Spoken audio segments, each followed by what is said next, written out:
Speaking of making so much out of stuff that seems to be nothing, you get the fifth day of this hush money case going on. And one of the things that's coming up in today's case is whether or not there's any illegality associated with a politician calling a friend and asking for a favor, and then that friend, which in this case would be David Pecker, who was running the National Enquirer, running some articles that were beneficial to one candidate and not others.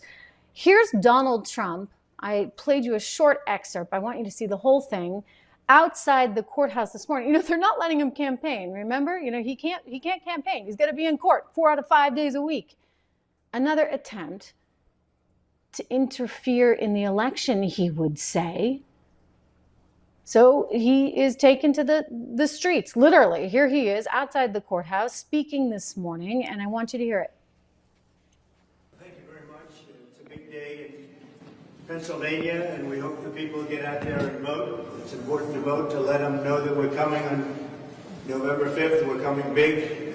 Today is preliminary, but still it's very important, and maybe they'll think also about a very good person who's running for the Senate in Pennsylvania, Dave McCormick, and he's doing a good job. He's working very hard, successful man, wants to put his success to the country. He'll be a very good senator, so hopefully they'll be behind Dave and get out there and vote today.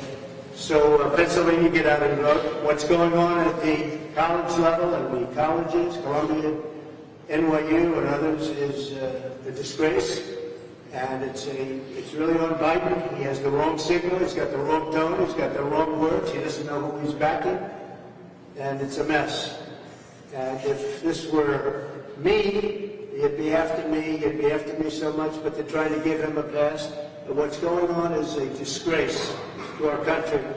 And it's all Biden's fault, and everybody knows it. He's got no message.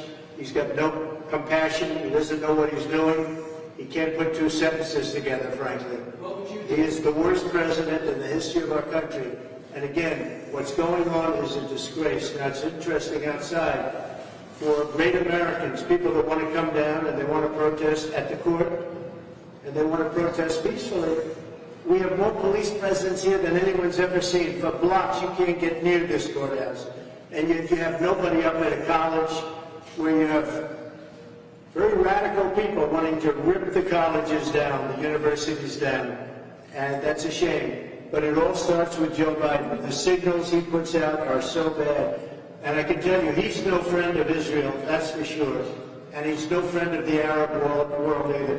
You take a look at what he said. He's no friend of, he doesn't know what to do. He doesn't know what to do. He wants to take like a middle ground, and oftentimes that doesn't work, but it's certainly not working here. But what he's done to Israel is abandon them.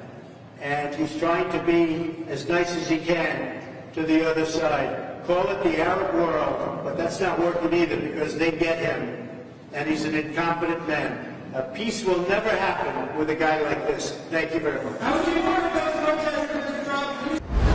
So again, you were just listening to President Donald Trump, former President Donald Trump, outside the courthouse where they are hearing from David Pecker today, head of the National Enquirer, and they're trying to somehow make this connection that Donald Trump used David Pecker in a way that would be fraudulent somehow, because you can't use the media to spin your story, right?